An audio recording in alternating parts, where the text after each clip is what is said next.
सजा हुई है, दोषी पाया गया है, 2 साल की सजा का कोर्ट की तरफ से ऐलान किया है, लेकिन 30 दिन का वक्त भी दिया है। यानी कि ये एक बड़ी राहत राहुल गांधी के लिए, अपना अगला कदम प्लान और उसे उठाने के लिए। इसी बीच बेल को लेकर भी लगातार फाइल कर दिया गया उनके वकीलों की तरफ से।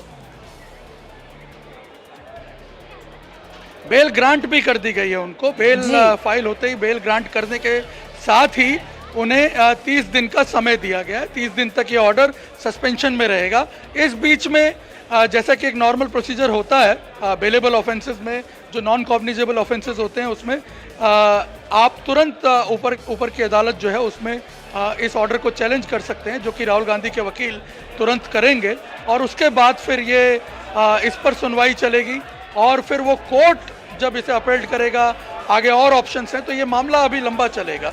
लेकिन यानी आसान शब्दों में निर्णय हम दर्शकों को ये बता दें, जो अभी जानकारी हमारे सहयोगी निर्णय कपूर दे रहे हैं, कि पहले तो कोर्ट ने उन्हें दोषी करार दिया, 2 साल की सजा का ऐलान किया गया।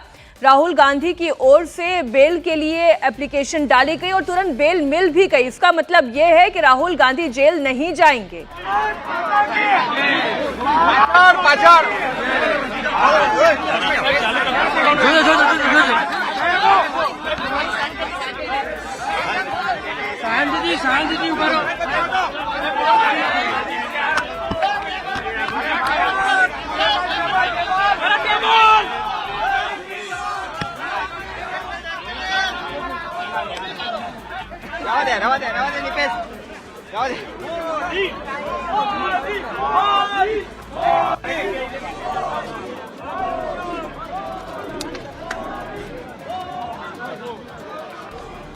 सरनेम केस में राहुल गांधी को 2 साल की सजा का ऐलान तो हुआ, लेकिन साथ ही साथ जो जमानत के लिए उन्होंने अपील की वो बेल उन्हें ग्रांट कर दी गई है, उन्हें जमानत दे दी गई है। यानी राहुल गांधी को जेल नहीं जाना पड़ेगा और साथ ही एक 30 दिन का विंडो दिया गया है, जो राहुल गांधी के लिए राहत की बात है। इन 30 दिनों के अंदर वो इसकी ऊपरी अदालत में अपनी एप्लीकेशन डाल सकते हैं, इस आज के इस आदेश को, इस सजा को चैलेंज कर सकते हैं। निर्णय जी बिल्कुल, यदि कोर्ट ने उनकी बेल ग्रांट नहीं की होती और उन्हें ये सस्पेंशन का जो ऑर्डर है 30 दिन का वो नहीं मिला होता, तो फिर उनके जेल जाने की जो नौबत है वो आ जाती। और ये एक बहुत बड़ा एम्बैरेसमेंट भी होता कांग्रेस के लिए। और मैं आपको बता दूं कि हो सकता है कि इसके बाद ये डिमांड भी की जाती कि पीपल रिप्रेजेंटेशन एक्ट के तहत उन पर कार्रवाई भी की जाए, लेकिन ये उनके लिए एक राहत की खबर भी है।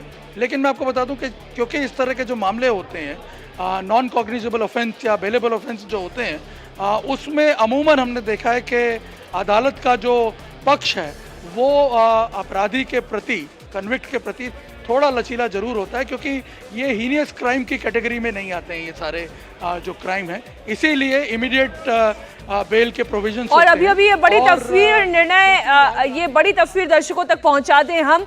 राहुल गांधी जब इस पूरे सजा के ऐलान के बाद कोर्ट रूम से बाहर निकले, ये उस वक्त की तस्वीर, सुरक्षा दल के बीच में उनकी सिक्योरिटी में घिरे हुए राहुल गांधी। सजा का ऐलान हुआ, 2 साल की सजा। राहुल गांधी की ओर से बार बार ये कहा जाता रहा कि उन्हें ध्यान नहीं कि उन्होंने इस तरीके का कोई बयान दिया हो। फिर उन्होंने ये भी कहा कि उनका उद्देश्य ये नहीं था कि पूरे समाज को वो अपमानित करें। ये लगातार उनकी ओर से कहा गया, लेकिन कोर्ट की ओर से भी स्पष्ट किया गया कि आप एक सांसद हैं, आप लोगों के ऊपर कानून बनाने की जिम्मेदारी है, और अगर आप ही कानून का पालन नहीं करेंगे तो समाज के भीतर क्या संदेश जाएगा। नहीं थी जो प्रोसीजर है, तो जैसे राहुल जी कोर्ट रूम में एंटर हुए, 2 मिनट के बाद कोर्ट ने सजा सुना दी कि मैं आपको आईपीसी के कलम 499 और 500 के तहत आपको गुनहगार करार देता हूं। बाद में उससे पूछा गया कि तुम्हारे सजा के बारे में क्या कहना है, तो राहुल जी ने ये बताया कि मैंने पॉलिटिकल लीडर की हैसियत से जो करप्शन देश में हो रहा है उसको खुला करना ये मेरी प्राथमिक फर्ज है, इसके अलावा मैंने कुछ नहीं किया।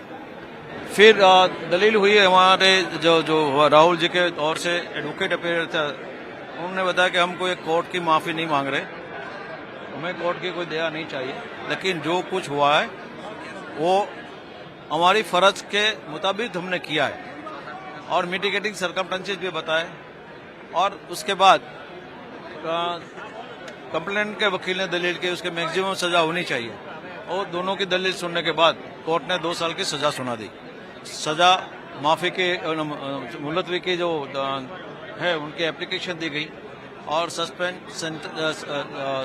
सेंटेंस से सस्पेंड कर दिया गया और 30 दिन का टाइम दिया गया कि आप अपील कर लो और जामीन लेके उनको छोड़ दिया गया। आगे की क्या प्रक्रिया की जाएगी आपको? आगे 30 दिन के अंदर अपील करनी है।